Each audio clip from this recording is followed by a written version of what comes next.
English quick patent की जो classes 350 की होती हैं वो हमने फ्री कर दी हैं। बुongiorno दोस्तों, मैं आपके लिए आज खुशखबरी लेके आया हूँ।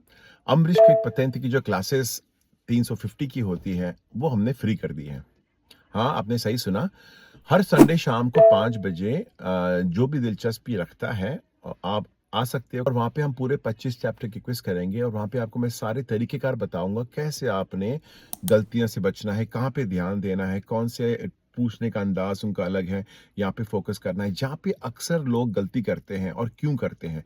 ये सारी चीज़ें आप समझ जाओगे ना तो फिर आपको आपको थ्योरी पास करने से कोई नहीं रोक सकता। ठीक है? आप एक बार आज़मा के देखो, मज़ा आ जाएगा, ठीक है? तो आपको अगर आप चाहिए तो आप ऐसा करें, आप इस नंबर पे कॉल करें जो आपको नीचे नज़र आ रहा है और बोलो मुझे उस संडे वाली क्लास में शामिल होना है जो बिल्कुल फ्री है, आपसे कुछ भी उम्मीद नहीं की गई, आपने सिर्फ अपने नेम सरनेम देके क्लास लेना शुरू कर दे, ठीक है? तो चलो देखते हैं क्या होता है, आज संडे इस संडे मिलते हैं।